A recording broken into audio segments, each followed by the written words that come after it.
Bienvenue au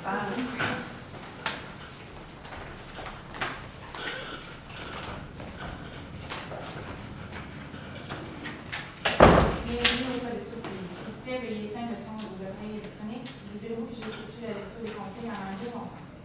Français. En français, s'il vous plaît, français. Chaque équipe dispose de 20 minutes afin de présenter son cas au juge. J'afficherai un carton pour les 10, les 5, les 2 dernières minutes et les 30 dernières secondes de la présentation. Lors des 10 dernières secondes du discours, j'indiquerai à l'aide de mes 2 mains le nombre de secondes restantes. Une équipe n'ayant pas terminé sa présentation après 20 minutes se verra arrêtée afin de passer à la période des questions. Une période de questions d'une durée maximale de 5 minutes est allouée au jury à la fin de la présentation. Je tiens à rappeler au jury qu'il est obligatoire de poser au moins une question lors de cette période. J'inviterai maintenant les jurys à se présenter et vous pourrez ensuite débuter. Bonjour, mon nom est Vicky Sanson, je suis candidate au MBA Marketing. Bonjour, mon nom est Réan, je travaille à la Friche Québec, une plateforme de socio-financier. Bonjour, Michel Turner, développement organisationnel, gestion des talents chez Métro. Bonjour, Jean-Yves Tremblay, vice-président, directeur général de Super C. Bonjour. Bonjour, André Fréchette, directeur des ressources humaines, Métro et Super C. On est prêt? Oui. Donc, on est ici aujourd'hui pour relever un défi que le marché d'alimentation fait face tous les jours. Donc, on parle de la rétention d'employés, le taux de roulement qui est assez élevé dans le marché. Donc, on est ici pour trouver la solution, la meilleure solution pour diminuer ce taux de roulement-là, puis avoir une meilleure rétention des employés. Donc, on a une équipe qui est dynamique, on a une équipe qui est créative, innovatrice. Donc, vous avez bien fait de nous choisir aujourd'hui. Donc, sans plus tarder, je vous présente mes collègues. Donc, on a Hugues Verville ici et Yann Vincent Léné et moi-même, Gabriel Caron. Donc, on peut aller à la prochaine. Ah, c'est ça. Donc, l'ordre du jour aujourd'hui, on va commencer avec une brève historique de l'entreprise.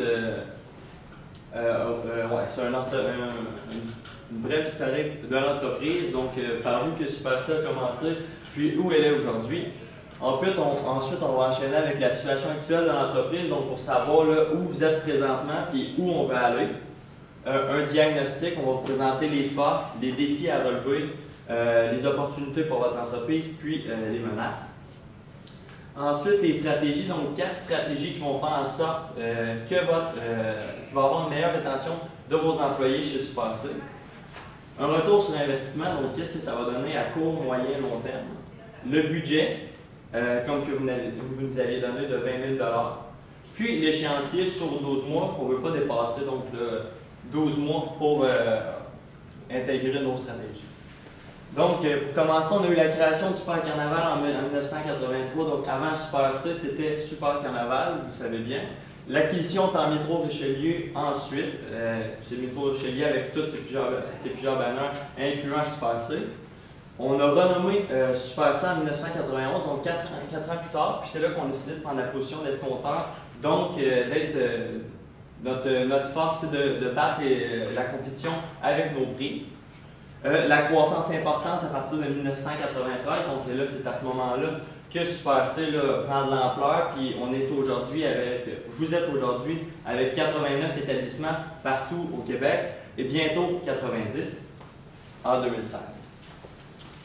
Donc, pour qu'est-ce qu'il y a du mandat, vous avez confié le mandat d'analyser les activités de reconnaissance de Super C et ensuite d'établir des changements afin d'améliorer la mobilisation, l'impact sur la mobilisation ainsi que sur la mobilisation et la rétention du personnel. Donc, le plan d'affaires de Super C possède 3 piliers, comme vous le savez bien. Donc, on a le pilier de la clientèle, donc de satisfaire le client tout d'abord, les financiers, et puis les employés, au niveau des employés, donc de former la meilleure équipe au sein des succursales. On sait que chez Super C, il y a 2300 employés qui sont à temps partiel, et puis 2000 employés qui sont à temps régulier, pardonnez-moi, et puis 3600 qui sont à temps partiel, qui regroupent une majorité d'étudiants. On sait aussi que le taux de roulement, c'est sûr que c'est des chiffres qui sont approximatifs, mais le taux de roulement au sein du marché, on obtient un taux à peu près de 25 %, au service de 37 % et puis des temps partiels de 44 %. Au niveau des programmes de reconnaissance, chez Super C, il y a des programmes de reconnaissance où on met 30 000 $ sur des boîtes à lunch qui sont à l'effigie de Super C qu'on va donner à chaque employé. 2 dîners de 500 $ sur les 89 succursales, donc on obtient un montant total de 89 000 $. ainsi qu'un concours de 21 000 $ qui est distribué sur différents prix de 2 100 $, ainsi que des prix à la variable de 10 $ à 20 $ pour une somme totale de 100 $, un 450 $ pour le repas et puis la location de la salle aussi. Donc, par la suite, dans ce concours-là, on retrouve trois aspects. L'aspect financier qui regroupe le panier moyen ainsi qu'un pourcentage pour les clients. Les clients sondage qui va regrouper une note globale pour Super C selon la satisfaction des clients. Donc, la succursale qui obtient le meilleur ratio de satisfaction sondage va remporter. Et puis, l'accident de travail qui est divisé en trois critères, donc 40% pour la satisfaction du client, 40% pour le financier et puis 20% pour les accidents de travail. Donc, sur une note globale de 100%, l'entreprise qui va avoir la meilleure note possible va être l'entreprise qui va remporter le prix en question. Ensuite, je vais faire un petit diagnostic de l'entreprise Super C. On va commencer avec les forces. On sait que votre plus grande force que vous avez, c'est le prix du panier. Vous garantissez le prix du panier moins cher. Vous dites dans vos publicités 10% moins cher garanti actuellement comparé aux autres épiciers. Et puis le service à clientèle qui est beaucoup mis de l'avant dans vos publicités. Dans tout ce cas, on peut voir chez Super C quand on va là-bas, les journées sont courtois, tout ça. Puis il y a le défi. Le défi principal de notre mission présente, c'est le taux de roulement. On sait que dans les épiceries de nos jours, c'est beaucoup des étudiants. Les étudiants changent d'endroit, changent d'université, changent de cégep. C'est le premier job, on ne fait pas ça. Fait que, le taux de roulement dans les épiceries est grand, ça c'est votre plus grand défi. C'est avec ça, c'est aujourd'hui qu'on va vous démontrer comment on peut régler, peut-être pas le régler entièrement, mais tout de moins descendre le taux de roulement comme vous nous avez demandé. L'opportunité, bien sûr, vous avez l'opportunité d'expansion. Depuis 1996 que vous êtes en pleine croissance. On dit que c'est une bonne chose, que vous devriez continuer là-dedans. Et puis, on sait que vous allez ouvrir un nouveau magasin d'ici 2016, donc vous allez être rendu avec 90 épiceries dans le Québec. Et puis, la plus grande menace, c'est la concurrence. On sait de nos jours, il y a de plus en plus de concurrence sur le marché. Si vous me permettez l'expression, les supermarkets, donc ce qu'on appelle Costco, toutes les grosses compagnies à économie, c'est-à-dire chez Walmart qui maintenant aujourd'hui ont des épiceries à l'intérieur. C'est des gros joueurs américains. Ils ont le pouvoir d'achat, donc c'est pour concurrencer avec votre famille. Donc c'est la plus grande menace qu'on a détectée pour votre entreprise. Donc voici nos 4 stratégies de rétention qu'on va vous expliquer aujourd'hui. Il va y avoir la possibilité d'avancement. On sait qu'il y a des avancements dans le domaine de l'épicerie. On va juste vous donner quelques moyens pour stimuler vos employés face à ces possibilités d'avancement-là. Il y a le jumelage. Nous, une idée que nous est venue en tête. C'est de jumeler certaines personnes de l'entreprise à travailler plus souvent ensemble. On sait que de nos jours, la génération Y, ça aime ça plus être proche des autres. Donc, s'ils peuvent être jumelés ensemble, ça pourrait être un bon moyen. Il y a la rotation des postes. On sait que dans les épiceries, il y a plusieurs postes, que ce soit les caissiers, le surgelé, la poissonnerie, la boulangerie, il y en a beaucoup. Donc, c'est peut-être de faire la rotation en plusieurs postes. On va vous l'expliquer un petit peu plus en détail tantôt. Et puis, il y a le tirage de bourse. On remaniera un petit peu les stratégies que vous avez déjà pour en faire un tirage de bourse pour que ce soit plus attrayant pour les personnes qui travaillent chez vous. Donc, en ce qui concerne les possibilités d'avancement, comme mon collègue tout à l'heure vient de le dire plus tôt, les étudiants qui travaillent dans notre épicerie sont des étudiants qui viennent de la génération Y, donc des étudiants qui recherchent à se surpasser, à gravir les échelons, si je viens, et puis à progresser. Donc, ce qu'on propose, c'est vraiment d'apporter vraiment une rencontre informative. Donc, c'est une rencontre qui ne sera pas obligatoire, qui va être vraiment selon les employés qui veulent participer à cette rencontre-là. Donc, c'est une rencontre qui va se faire annuellement après la mise en approbation du syndicat. Donc, chaque employé qui désire participer à cette rencontre-là vont pouvoir y accéder. Et puis, cette rencontre-là va juste simplement les informer par rapport aux possibilités d'avancement. Oui, sur la bannière Super C, même au-delà de la bannière Super C, donc dans d'autres supermarchés, au niveau du marché de l'alimentation. Donc, c'est sûr qu'en même temps, cette possibilité d'avancement-là amène aussi un recrutement à l'interne. Donc, ce qu'on veut amener en premier lieu, c'est le recrutement à l'interne. Donc, si, par exemple, il y a un poste qui s'y libère, c'est vraiment d'aller chercher un employé qui est à l'interne et non un employé à l'externe. Donc, c'est déjà beaucoup mieux à ce niveau-là. Pour la possibilité de jumelage, donc, ce qu'on vous propose, c'est une possibilité où on demande aux employés demande aux employés, dans le fond, de proposer trois noms de collègues avec lesquels ils veulent travailler. Donc, on amène un certain aspect de motivation. Si on veut garder nos employés en magasin, on veut qu'ils restent le plus longtemps possible. Donc, la première chose, c'est que nos employés soient motivés, soient heureux de venir travailler le matin, que leur performance, leur rendement soit meilleur. Donc, comme je viens de le dire, donc, on veut donner, donc chaque employé donne 3 noms avec lesquels ils veulent travailler. Après ça, le gérant en question va donner son approbation. Et par la suite, on peut coordonner les horaires par la suite selon les noms d'employés qui ont été donnés pour. Et la rotation des postes, comme j'ai expliqué un petit peu brièvement tantôt, c'est un peu sur le même principe que le jumelage, c'est-à-dire qu'au début, on peut donner des petits sondages pour savoir quel département intéresse le plus vos employés. Je vais en nommer de 2 à 3. Et puis ensuite, ce serait la sélection du personnel qui pourrait faire cette rotation-là, c'est-à-dire que pour qu'ils soient motivés à travailler, on donne l'opportunité de rotation des postes à ceux qui le méritent, bien sûr, pas celui qui arrive toujours en retard ou des choses comme ça, donc ça motiverait vos employés. Et puis le fait de pouvoir faire de la rotation, c'est-à-dire que si quand il est rentré chez Super C, il y avait un poste aux fruits et légumes d'ouvert, mais que lui, ce qui l'intéresse, c'était la boucherie, ça va lui donner la possibilité de, plus qu'il va travailler dans votre entreprise, plus qu'il va avoir la chance de travailler dans son domaine qu'il voulait travailler. Et puis, encore une fois, comme mon collègue a dit, ça serait bien de faire le recrutement interne, c'est-à-dire que même si ce n'est pas marqué dans ces postes, si jamais un poste qui se trouve à la boulangerie, juste de mentionner aux employés, ça démontre que vous souciez vos propres employés. Et puis, ça lui permet de faire un petit changement là, de routine, si on peut dire, là, qui pourrait continuer à les motiver. Et puis, un autre avantage de ce côté-là, c'est qu'avoir un employé formé dans 2 domaines, de l'épicerie, c'est facile pour faire les remplacements, des choses comme ça. Si jamais quelqu'un tombe malade ou vous manquez d'employés dans un certain domaine, vous pouvez toujours juste pour une semaine ou 1 ou 2 chiffres de travail changer. Donc ça va être pour ça. Puis c'est sûr que le désavantage, c'est que c'est un double coût de formation. Puisque si vous formez un nouvel employé, il faut que vous en engagez un nouveau. Mais on pense que la double formation là, va être payante pour le frais de taux de rétention que ça va vous apporter. Donc, le tirage de bourse, en fait, ce qu'on a pensé, c'est prendre, dans le fond, l'objet corporatif et la lettre aux employés que vous donnez là, au coût de 30 000 par année, puis de changer ça un petit peu pour rendre ça plus attrayant à vos employés, que ça soit un petit peu plus, ça leur rend une utilité un petit peu plus grande pour eux.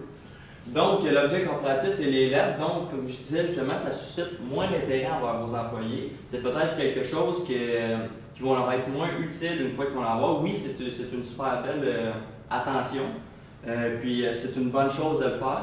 Sauf qu'on pense qu'avec le 30 000 on pourrait réinvestir ça en quelque chose qui va être encore mieux puis qui va apporter, ça va être un meilleur investissement. Donc, le retour sur l'investissement, comme je disais, l'impact est moindre, à notre avis, sur la rétention des employés. Donc, on va avoir un coût qui va être relativement élevé, donc c'est 30 000 versus des résultats qui pourraient être optimalisés un peu plus avec notre idée.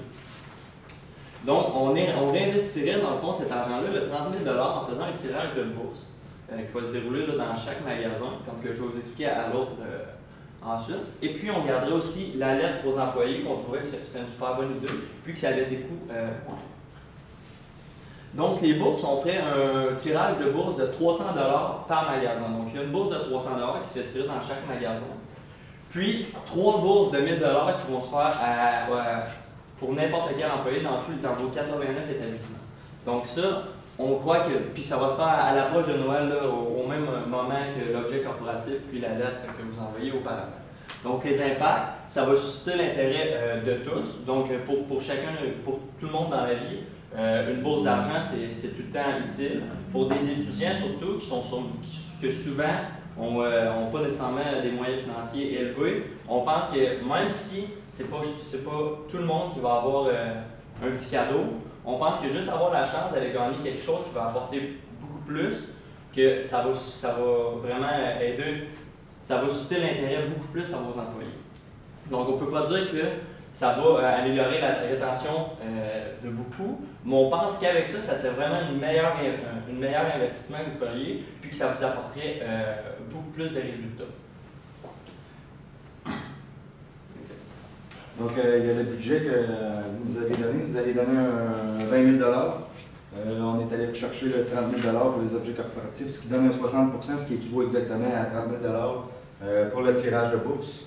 Nous avons mis 24% de la rotation des postes. On pense que c'est une de nos stratégies qui va coûter le plus cher, puisque c'est la double formation. On s'entend que la formation, il faut payer probablement les gérants qui la donnent, les personnes qui suivent la formation, puisqu'on en donne une double si on forme un employé sur deux secteurs. Donc on pense qu'un 24%, ce qui équivaut environ à 12 000 serait bon pour ça. Pour la possibilité d'avancement et de jumelage, on a mis un 8%, ce qui est équivalent à environ 4 000 ben, pas environ, mais exactement 4 000 On pense que la mise en œuvre ne pourra pas coûter vraiment plus cher que ça. Il y a le jumelage, que moi nous pensons que former un petit peu les gérants du fait que maintenant les horaires vont peut-être être faits différemment, vu le jumelage, des choses comme ça. Et puis la possibilité d'avancement, c'est le temps de monter le projet et puis de former la personne qui va pouvoir donner ces petites conférences-là. Donc on pense qu'un petit 4 000 serait suffisant pour ça. Donc, le retour sur investissement, donc on pense avec nos 4 stratégies qu'on a nommées précédemment. Donc, à court terme, ça va augmenter la motivation de vos employés rapidement.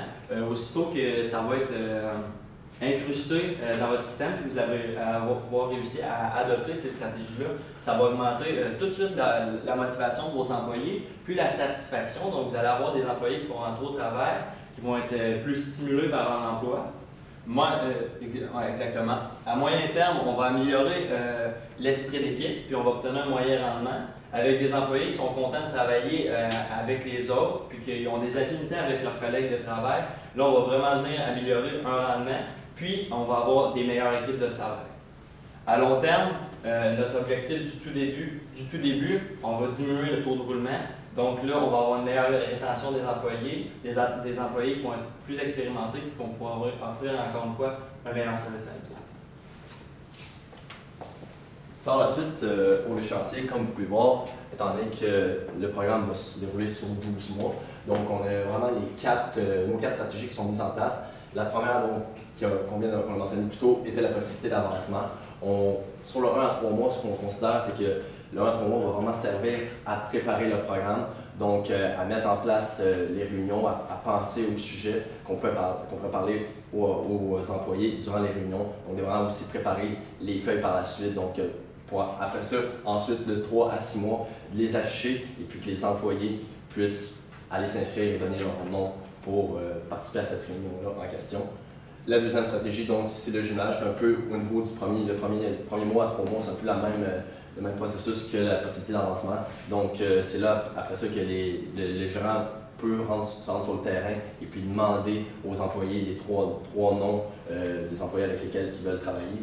Par la suite, du 3 à 6 mois, de préparer le processus, donc après que les employés aient donné leurs 3 noms, que les gérants débrouillent tout ça et puis fassent vraiment une feuille pour commencer vraiment après ça de 6 à 9 mois le processus tel quel et de faire les horaires en fonction de ça par la suite. Donc ensuite, il y a la rotation des postes. Dans 1 à 3 mois, c'est un peu semblable comme le reste des stratégies, c'est-à-dire que c'est le début, c'est la mise en place, c'est les documents, la création des documents. Regardez avec vos employés quel genre de poste ils pourraient faire dans l'entreprise. Du 3 à 6 mois, on parle aussi de le temps que les gérants, les directeurs ciblent les personnes qui méritent le plus, c'est-à-dire soit avec une évaluation de performance ou quoi que ce soit.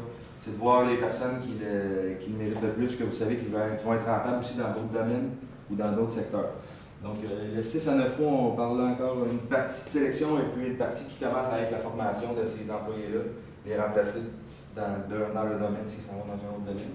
Et puis, on pense aussi là, que de 9 à 12 mois, c'est là qu'il va pouvoir avoir un changement de rotation de poste, c'est-à-dire qu'il va y avoir plusieurs personnes qui vont être formées sur 2 postes différents, qui vont pouvoir alterner là, au gré ou au désir des directeurs ou des gérants qui s'occupent de ces secteurs-là. Et puis pour le tirage de bourse, en fait, de 1 à 3 mois, ça va vraiment créer une base de données de noms dans chaque magasin. Donc, il va y avoir une personne par magasin ou une personne qui va s'occuper de tous les magasins. Il va créer une base de données avec tous les noms pour faciliter le tirage. Puis, de 3 à 6 mois, ensuite, là, ça va vraiment de créer une base de données, mais qu'il faut rassembler tous les noms de chaque magasin. Donc, c'est sûr que ça va prendre un système, quelqu'un qui va s'occuper de ça pour le préparer, mais une fois que ça va être monté, ça va être quelque chose qui va pouvoir rester, qui va juste nécessiter une vérification là, jour après jour. Puis, c'est ça, de 3 à 6 mois, mais là, le système va être fait, puis à l'approche de Noël, vous allez pouvoir commencer les tirages là, au même degré que vous aviez les objets corporatifs et les lettres aux employés. Donc, avec nos 4 stratégies, donc les possibilités d'avancement, le jumelage, la rotation des postes, puis le tirage de bourse, on pense vraiment que vous allez pouvoir là, avoir une meilleure rétention de vos employés, que ça va avoir un impact très positif sur ce point-ci. Vous allez diminuer votre taux de roulement grandement. On sait que ça reste tout de même un défi de jour en jour dans le marché de l'alimentation, mais vous allez vraiment avoir des impacts positifs sur ce point-là. Donc, on vous remercie, puis vous avez bien fait de choisir votre équipe, parce que vous allez voir des changements très positifs à court terme. Merci. Merci. Oui, merci. J'aimerais savoir, d'abord, merci beaucoup. J'aimerais savoir en quoi les 4 stratégies que vous nous avez présentées permettent de faire de la reconnaissance de nos employés. En fait, vous avez déjà un système de reconnaissance. Mais en montrant, donc, c'est en offrant des stratégies comme ça que, indirectement, vos employés vont être reconnaissants. En offrant à vos employés de travailler avec des collègues avec qui ont des affinités, en partant, ça va donner à vos employés vraiment une meilleure satisfaction quand ils vont rentrer au travail, parce qu'ils vont rentrer au travail avec des personnes qui savent qu'ils ont des affinités, au lieu de rentrer avec quelqu'un qui connaissent moins ou qui ont moins d'affinités. Puis, comme disons les rotations de postes, quand ça fait plusieurs années qu'on est soit commis à l'emballage ou qu'on est caissière ou qu'on travaille dans les rangées, c'est sûr que ça devient redondant parce que c'est des tâches qui reviennent souvent. Donc, en leur offrant de changer d'emploi, ça peut être à chaque année, ça peut être aux 2 ans, en leur offrant cette possibilité aux employés qui le méritent, bien là, ça devient moins redondant, puis les employés vont être reconnaissants de ça à long terme, puis ça va leur permettre peut-être de rester plus longtemps avec vous. Puis alors, vous montrer aussi les possibilités d'avancement, puis à voir qu'il y a du chemin à faire, puis que c'est sûr que pour peut-être quelqu'un qui s'en va à l'université, voir qu'il y a peut-être possibilité d'une suite à ça, là, puis de monter, pas seulement le gérant, il y a plus haut encore, il y a le directeur, puis on a des ambitions, puis la génération Y a des ambitions, puis c'est ça qu'ils veulent. Ils veulent juste voir ces possibilités-là, voir qu'il y a une opportunité pour eux. Donc c'est sûr que là, ils vont avoir de la reconnaissance à ce point-là. Pour ce qui est des employés syndiqués, pensez-vous que c'est facilement applicable d'aller par jumelage ou rotation des postes? Pensez-vous qu'il y a des obstacles? C'est sûr qu'il y a des obstacles avec le syndicat. En entreprise, on n'est pas des spécialistes en syndicat. C'est sûr qu'il doit y avoir certaines étapes à respecter ou que mettre le syndicat en accord. Mais je pense que si c'est pour le bien des employés, pour le vouloir des employés, je ne penserais pas que le syndicat mette des grosses barrières. Mais c'est sûr qu'il y a certains, il va y avoir certains obstacles à franchir avec le syndicat, puisqu'on ne peut pas instaurer ce qu'on veut dans notre entreprise quand on est syndicat, parce que le syndicat travaille justement pour les employés. C'est sûr que aussi le but d'un syndicat, c'est d'avoir le meilleur de ses employés. Donc, si le jumelage amène quelque chose de bien chez leurs employés, je ne verrais pas pourquoi le syndicat mettrait des barrières quand c'est pour le bien de vos employés. Est-ce que, tantôt, vous avez mentionné une chose que j'ai trouvée intéressante, à savoir que vous pensiez que c'était mieux, je fais référence aux bourses, la proposition des bourses, que le petit cadeau qui vient avec la lettre, finalement, qui touche l'ensemble des employés, que vous avez dit, on pense que c'est mieux de prendre le 30 000, puis selon la répartition que vous allez donner. Est-ce que ce que vous avez dit repose sur des études ou des... est-ce que vous avez validé certaines choses à ce niveau-là pour dire, oui, c'est vrai que entre le choix d'investir 3 $ et 40 ou 5 $, on va faire le chiffron, donner 5 $ à 6 000 employés, le fait de dire qu'on prend le 30 000, on le donne à des bourses, qu'au niveau de reconnaissance globale, qu'il y a une valeur plus forte. Mais en tant que tel, c'est sûr qu'on n'a pas fait d'études, on n'a pas fait une étude en question, on s'est vraiment juste basé selon le cas qu'on avait, on est allé vraiment chercher, on s'est dit qu'avec 20 000 $ d'investissement, c'était vraiment moins de diviser ça par 89 succursales puis d'obtenir, mettons, je prends l'exemple, ça donne autour de 560 $ par magasin, donc d'avoir juste 560 $ par magasin, on s'est dit qu'on ne pouvait pas avoir, on n'avait pas nécessairement une grande marge de manœuvre pour obtenir des meilleurs programmes pour les employés. Donc on s'est dit, qu'est-ce qu'on pouvait faire, c'était vraiment logiquement d'aller chercher le 30 000 $, le déposer avec le 20 000 $, donc pour une somme totale de 50 000 $, comme on l'a dit plus tôt. Puis après ça, de diviser en plus gros montant de bourse. Mais non, effectivement, il n'y a pas eu de démarche d'études poussées pour valider la recherche en question, si tu veux. Bon, c'est plus par expérience personnelle, puis aussi par. On a demandé aussi à des collègues de travail pour s'informer. Puis on pensait justement que par expérience personnelle, des objets corporatifs, comme je disais tantôt, c'est sûr que c'est une belle attention, puis ça mérite d'être fait. Sauf qu'on se dit que ça pourrait juste avoir la chance de gagner vraiment quelque chose qui peut avoir un impact. 300 $, c'est pas rien, mais c'est quand même, pour un employé de partiel, c'est 2 semaines de travail. Donc ça va vraiment faire une différence à ce niveau-là. Puis juste pour valider, c'est fait de façon aléatoire. C'est un tirage, ce n'est pas la performance ou c'est vraiment... Non, ça c'est aléatoire. On donne la même chance à tous les employés, vu qu'on remplaçait le fait de l'objet corporatif qui allait à tous les employés. On voulait donner la même chance à tout le monde de gagner ce montant-là. Soit placé différemment, mais que tout le monde ait la même chance, comme la boîte de lunch, tout le monde a. Puis l'année passée, c'était une boîte à lunch, mais c'était un objet corporatif. Est-ce que... Il y a des terminés. Merci. Merci.